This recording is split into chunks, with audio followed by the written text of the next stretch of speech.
And I believe we're at the last question for today.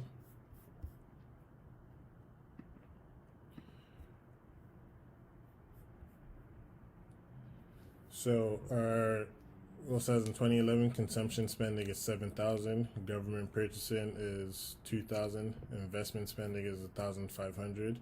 If we know that GDP is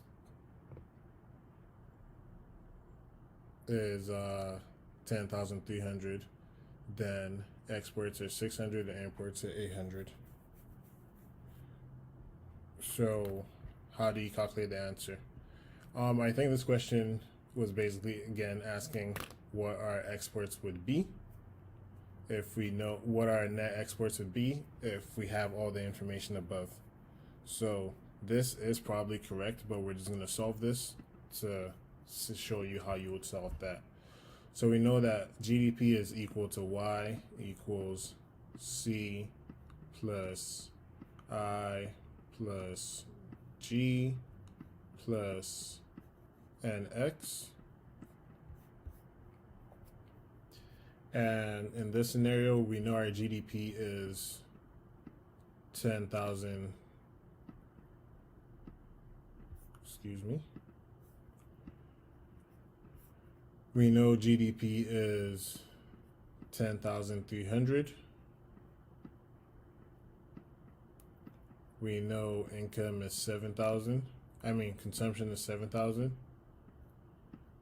Investment is 1,500. Government spending is 2,000. And net exports, we don't know what that is. So again, we can solve for net exports to equal 10,300 minus 7,000 minus 1,500 minus 2,000. If we bring over everything to this side, and that would give us, first of all, 7,000 plus 1,500 is 8,500 plus 2,000, that's 10,500. So right now our net exports is equal to 10,300 minus 10,500, which is equal to negative 200. So we know our net exports is negative 200. And that also, what we know from this is net NX is equal to exports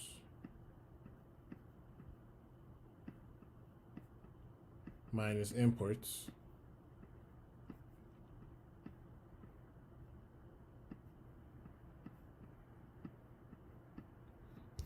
So in this case, if our exports were 600 and our imports are 800, we would see that our net exports is negative 200. So that would be how you calculate the answer. So this question is telling us to prove how exports equals 600 and imports are 800. Then this little equation, this little step by play over here tells you why net exports would be negative 200, which is 600 exports minus 800 imports. If the question we're just telling you to solve for net exports, again, we'll solve that net exports equals negative 200. And in that case, ignoring this over here, then it's telling us that exports and imports could be any combination that gives us negative 200. So example, exports could be 1,100 and imports could be 1,300. Yeah, and that would give you negative 200. But if it's simply telling us to prove that exports are 600 and imports are 800, this is our play-by-play over here. Let's see what our tutor says. GDP equals consumption plus government plus investment plus export minus imports. Export minus imports equal to net exports. Once we solve it, we know that net exports equals negative 200, and therefore it is proved from the above conditions that net exports minus imports, which is 600 minus 800 equals negative 200.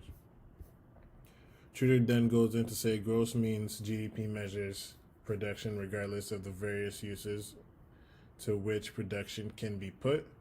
Production can be used for intermediate consumption, for investment in new fixed assets or inventories, or for replacing depreciated fixed assets. Domestic means gross GDP measures production that takes place within a country's borders. In the expenditure method equation given above, the export minus imports term is necessary in order to null out the expenditures on things not produced in the country, which are imports, and add things produced but not sold in the country, which are exports. So this is correct, and it's a great explanation. I believe that was the last question I had. So, again, thank you for taking the time out of your day to just go through some of these questions with me. And I hope I was a great deal of help. I hope I was able to help you understand some of these questions. I'd like to apologize for some of the technical difficulties that might have had at the beginning of this session. But again, thank you for sticking with me. And again, I hope I helped you to understand some of these answers. Again, we encourage you to visit the link in the description below. If you need any help with your economics homework, have any economics questions, submit them. And our junior tutors will answer. And myself or the other senior tutor, which is Kevin, will give you a visual representation of those answers, explain what our junior tutors answered and how they arrived at those answers. So with that being said, thank you and enjoy the rest of your Wednesday. Thank you. Have a good one, and till next time. Bye.